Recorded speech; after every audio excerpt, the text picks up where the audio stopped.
मित्रों नमस्कार, मैं हूँ राकेश कुमार। आप देख रहे हैं मताभिमत। मित्रों, बिहार में भूमि सर्वे चल रहा है और आपको याद होगा कि जब वंशावली की बात चली थी तो कितना हंगामा हुआ था। और वंशावली में हंगामा इसलिए हुआ था कि उसमें कहा गया था कि बेटियों का भी नाम देना है और बेटियों को भी हिस्सेदारी मिलेगी। इस पर पूरा बवेला चला था, कई तरह की बातें सामने आई थी। आपने देखा होगा रिश्तों को इसको लेकर बनते बिगड़ते सारी स्थितियां। लेकिन अब बिहार सरकार ने एक फैसला किया है और उसमें ये कहा गया है कि बेटियों को भी पुश्तैनी संपत्ति में बराबर का हिस्सा मिलेगा। अब सर्वे में इसके लिए बेटियों का जो नाम है वो कागजात में दर्ज कराना पड़ेगा। यह जो बिहार सरकार का फैसला है वो बेटियों को संपत्ति में कानूनी अधिकार दिलाने और साथ में मतलब उनके अधिकारों की सुरक्षा करने और साथ में जागरूकता पैदा करने के उद्देश्य से ये किया गया है। और इसका आधार है सुप्रीम कोर्ट का वो संशोधन जो 2005 में आया था, जिसमें हिंदू उत्तराधिकारी अधिकार अधिनियम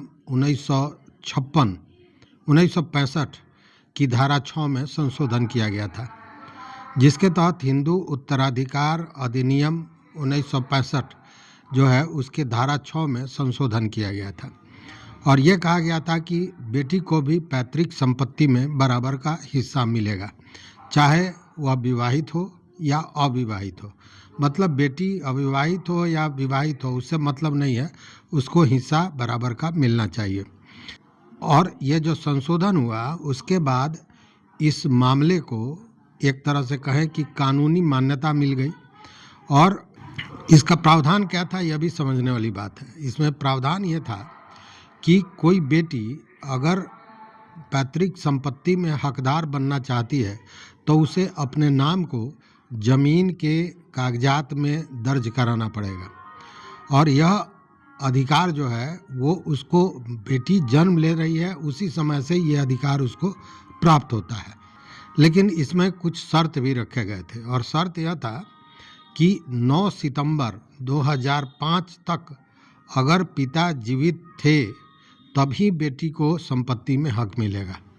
ये 9 सितंबर 2005 का यहाँ जो जिक्र आ रहा है वो इसलिए कि 9 सितंबर 2005 को जो संशोधन उसी दिन संशोधन सुप्रीम कोर्ट ने किया था और उसके बाद से जो मतलब ये कानून 2005 के बाद से लागू हुआ, इसीलिए ये बार बार कहा जाता है। और इसमें यह भी कहा जाता है कि यह लाभ तभी मिलेगा जब उसकी मृत्यु मतलब पिता की मृत्यु 9 सितंबर 2005 के बाद हुई हो।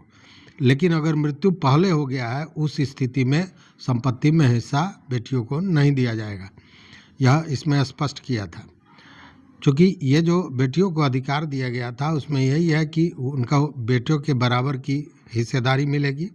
और इसके पीछे कोर्ट का ये कहना था कि इससे केवल बेटियों के अधिकार का सुरक्षा ही नहीं हो रहा है, उसके साथ सामाजिक सुधार के लिए भी एक कदम इसको कहा जा सकता है। और इसमें समानता और महिला सशक्तिकरण की दिशा में भी एक इसको कदम माना जा सकता है। और सबसे बड़ी बात है कि यह जो मैं बात कर रहा हूँ यह केवल बिहार के लिए नहीं, क्योंकि सुप्रीम कोर्ट का ये फैसला था, इस संशोधन सुप्रीम कोर्ट ने किया था, इसलिए ये पूरे भारत में पूरे देश में यह लागू होता है।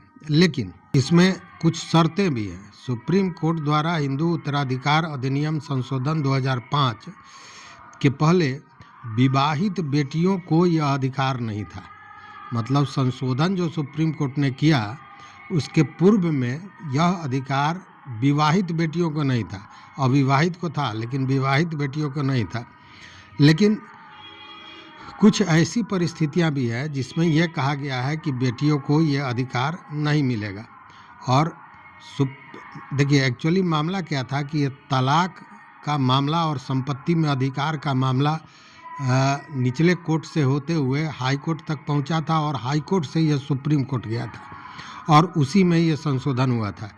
और उस समय जो जस्टिस MS सुंदरेश और जस्टिस संजय किशन कौल ने इसकी सुनवाई की थी और उसमें उन्होंने कहा था कि बेटी अगर पिता के साथ कोई रिश्ता रखना नहीं चाहती है और उस बेटी का पालन पोषण और शिक्षा पिता द्वारा किया जा चुका है, मतलब पिता द्वारा उस पर खर्च किया गया है, वैसी स्थिति में वो संपत्ति में हक का दावा नहीं कर सकती है। मतलब कि अगर उसकी पढ़ाई लिखाई और तमाम चीज़ पिता कर दिया और बाद में वो कहती है कि हमको पिता के साथ कोई रिश्ता नहीं रखना है, मुझे इसमें हिस्सेदारी चाहिए, उस स्थिति में उसको यह दावा करने का हक नहीं होगा। उसी तरह यह भी कहा गया कि अगर तलाकशुदा बेटी है और तलाक के बाद वो माँ के साथ रह रही है और तब कह रही है कि हम पिता से कोई रिश्ता नहीं रखना चाहते हैं, उस स्थिति में भी उसको हक नहीं होगा कि पैतृक संपत्ति में वो दावा करे। तो इस तरह ये स्थितियां हैं, लेकिन जो बिहार सरकार ने है इसी को आधार बनाते हुए ये कहा कि सर्वे में बेटियों को पैतृक संपत्ति में अधिकार होगा और जो सर्वे हो रहा है उसमें नाम दर्ज कराना आवश्यक होगा। इसलिए वंशावली में अच्छा देखिए है क्या कि हमने जो देखा है, जो व्यवहारिक पक्ष ये है कि बहुत लोग ऐसे हैं जिन लोगों ने नाम नहीं दिया है। तो जो नाम नहीं दिया है वो जब सर्वे टीम वहाँ पहुँचेगी और गांव वालों से बात होगी, अगल बगल वाले लोगों से बात होगी, उस स्थिति में ये सारी चीज़ें सामने आएंगी। तो स्थिति फिर वही होगी, वहाँ पे आपको सर्वे अधिकारी उसमें कहेगा कि नाम जोड़िए, चूँकि उस वंशावली को गलत माना जाएगा। तो स्थितियाँ यही है। तो ये जो बिहार सरकार का फैसला है, ये कहा जा रहा है कि महिला सशक्तिकरण के लिए एक कदम होगा, चाहे यूँ कहे कि एक सामाजिक जागरूकता महिलाओं को लेकर आएगी। तो नया अपडेट यही था। देखते रहिए मत अभिमत। मित्रों, चैनल पर नए हो तो सब्सक्राइब कीजिए, लाइक कीजिए, दोस्तों के साथ शेयर कीजिए, लेकिन इस विषय पर अपना विचार जरूर दीजिए। देखते रहिए मत अभिमत। बहुत बहुत धन्यवाद, कोटिशः आभार।